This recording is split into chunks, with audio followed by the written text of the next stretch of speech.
ഇന്നലെ ഞാനൊരു voice clip ഞാൻ അപ്ലോഡ് ചെയ്തിട്ടുണ്ടായിരുന്നു.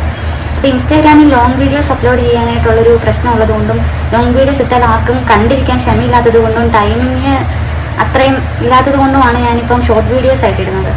അപ്പം ഞാനെന്താണെന്ന് വെച്ചാൽ ഞാനിപ്പോൾ ഞാൻ ഈ വീഡിയോയുടെ മുന്നിൽ നിന്ന് സംസാരിക്കുന്നത് ഒരു തെളിവില്ലാതല്ല. എൻ്റെ കയ്യിൽ എല്ലാ തെളിവുകളും നിർത്തി വെച്ചുകൊണ്ടാണ് ഞാൻ മുന്നോട്ട് പോയിക്കൊണ്ടിരിക്കുന്നത്. അപ്പം ഞാൻ എന്തായാലും വോയിസ് ക്ലിപ്പ് ബാക്കി ഞാൻ അപ്ലോഡ് ചെയ്യുന്നത്. ഇല്ല, അറിയില്ല. ഞങ്ങൾ ഐസ്ക്രീം കമ്പനിയിലെ കരക്കൂട്ടത്തായിട്ട് വലിയ പുണ്യാളനായി. നിന്റെ മോളെ കല്യാണം കഴിച്ച് കിടക്കുന്ന പറഞ്ഞാൽ ഭയങ്കര പുണ്യാളനായിട്ട് പറയുവാണ്. പിന്നെ അവനൊക്കെ ഏതോ ഒരു പെണ്ണിനെ കൊണ്ട് വന്ന് കള്ളും കഞ്ചാവും കൊണ്ട് എന്തോ NDMA കണ്ട് അടിച്ചൊരു പെണ്ണിനെ, എന്നിട്ട് ഇവൻ എന്നെ ലിഫ്റ്റ് കൊടുക്കാവെന്നും പറഞ്ഞ് കൊണ്ടുപോയി, എന്നിട്ട് എന്നെയും കൂടെ പെട്ടി എന്നൊക്കെ പറഞ്ഞ് നല്ല പുണ്യാളൻ ചമയെ. ഈ നിങ്ങളെ മോളെ കല്യാണം കഴിച്ച ആൾക്കാരാ. അപ്പൊ ഈ ന്യൂസ് കണ്ടപ്പോൾ എനിക്കിപ്പോ ക്ലിയർ ആയി. ഇവന്മാരെല്ലാം ഫ്രോഡാണ്. ഇപ്പൊ എനിക്ക് ഇവനെയൊക്കെ ഇങ്ങനെയൊക്കെയുള്ള ഇവനാണ് ഈ എല്ലാ ഇവന്മാർ എന്നിട്ട് ഇവനെയാണ് ഐസ്ക്രീം കമ്പനി തുരത്തിച്ചു. ഐസ്ക്രീം കമ്പനി ആയിരുന്നു ഇവനെ ഇവിടെ അവിടെ തന്നെ അങ്ങോട്ട് ഉണ്ടെന്നോ. അനിയനല്ലേ റിജോയ്?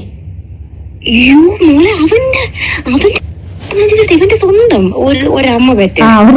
നിന്നോടൊരു കാര്യം പറയട്ടെ, ഇവനൊക്കെ വീഡിയോ എടുത്തെന്നുള്ള സത്യമാണ്. വീഡിയോ എടുത്തിട്ട് എന്ത് ചെയ്യണമെന്നറിയാവും. പക്ഷെ ഇട്ടേക്കണം, ഇടുന്നോണ്ടല്ല